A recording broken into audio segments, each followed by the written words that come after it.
ভারত বাংলাদেশের ত্রিপুরা সীমান্তে বাংলাদেশ বিজিবির গুলিতে নিহত হয়েছে এক হিন্দু নাবালিকা। কেনই বা রবিবার গভীর রাতে এপারে আসছিল মেয়েটি, তা নিয়েও যথেষ্ট সংশয় রয়েছে জনমানসে।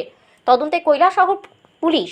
খবরে প্রকাশ, রবিবার রাত আনুমানিক 10টায় মা সঙ্গীতা রানী দাসের সাথে সীমান্ত পেরিয়ে ভারতে প্রবেশের চেষ্টা করার সময় বাংলাদেশ সীমান্তরক্ষী বাহিনীর বিজিবির গুলিতে 16 বছর বয়সী বাংলাদেশি হিন্দু মেয়ে স্বর্ণা রানী দাস নিহত হয়। ঘটনাটি সংঘটিত হয় কৈলাসহর টিলাগাঁও গ্রাম পঞ্চায়েতের কালেরকান্দি এলাকায় নোম্যান্স ল্যান্ডে।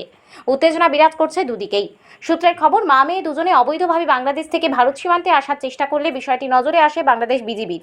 তারা গুলি চালালে স্বর্ণা ভারত সীমান্তের কালেরকান্দি এলাকার বিএসএফ এর 67 নম্বর গেট সংলগ্ন নোম্যান্স ল্যান্ডে লুটিয়ে পড়ে। রাত গভীর হয় সোমবার দিনের বেলায় বিএসএফ ঘটনা প্রত্যক্ষ করতে নোম্যান্স ল্যান্ডে গেলে একটি গুলিবিদ্ধ মৃতদেহ দেখতে পায়। তড়িঘড়ি বিষয়টি পুলিশ প্রশাসনের নজরে আসলে পুলিশের অতিরিক্ত জেলা পুলিশ আধিকারিক বি ডায়ালাং ও মহকুমা পুলিশ আধিকারিক জয়ন্ত কর্মকার ঘটনাস্থলে গেলে আনুমানিক 16 বছর বয়সী এক নাবালিকার মৃতদেহ দেখতে পান।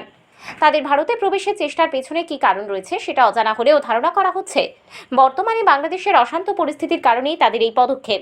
কেননা বাংলাদেশের মৌলবাদীরা রাত বিরেতে সেখানকার সংখ্যালঘুদের উপর অমানবিক আচরণ করে থাকে বলে অভিযোগ রয়েছে। এমনকি হিন্দু মা বোনদেরকে তুলে নিয়ে গণধর্ষণ সহ হত্যা করার মতো গুরুতর অভিযোগও রয়েছে। ইরানি থানার ওসি জানিয়েছেন, কাঁটাতারের বেড়ার 50 মিটার পশ্চিমে একটি মেয়ের লাশ পাওয়া গেছে।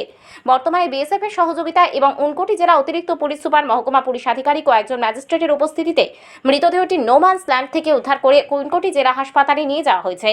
ময়নাতদন্তের পর মৃতদেহ সরকারিভাবে শনাক্ত করা হলে পরবর্তী পদক্ষেপ নেওয়া হবে। তবে মেয়েটির পরিচয় সম্পর্কে প্রশাসনের কাছে কোনো তথ্য রয়েছে কিনা জানতে চাইলে তিনি জানান, মেয়েটির পরিচয় এখনো জানা যায়নি, তবে তদন্ত চলছে।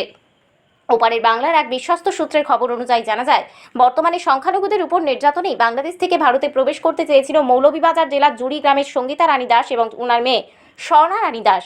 মেয়ের মৃত্যু সংবাদ ইতিমধ্যেই বাংলাদেশে মা সঙ্গীতার কাছে পৌঁছে যাওয়ার পর তিনি কান্নায় ভেঙে পড়েন এবং তিনি শারীরিকভাবে অসুস্থ হয়ে পড়ায় সীমান্ত সংলগ্ন একটি হাসপাতালে চিকিৎসার জন্য নিয়ে যাওয়া হয়েছে বলে জানা গেছে।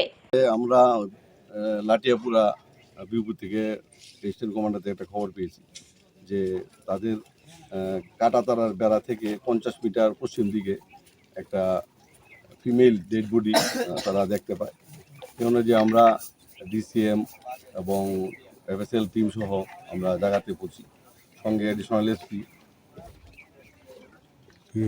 এইচডিপিও ও কৈলাসহর আমরা আসি এখানে এবং মুতাফাকে আমরা প্রপার যেভাবে করা দরকার ডিসিএম এর সামনে ভিডিওগ্রাফি সামনে আমরা সুরতাল তৈরি করি এবং এটা আমরা কৈলাসহর হাসপাতালে পাঠাবো ময়নাতদন্তের জন্য। তবে হিন্দু মেয়েটির উপর কি মৌলবাদীদের কুনজর পড়েছিল? নিজের ইজ্জত বাঁচাতেই কি ওপার থেকে এপারে পাড়ি দিয়েছিল? এমন বহু প্রশ্ন আসে কৌতূহলী জনতার মনে।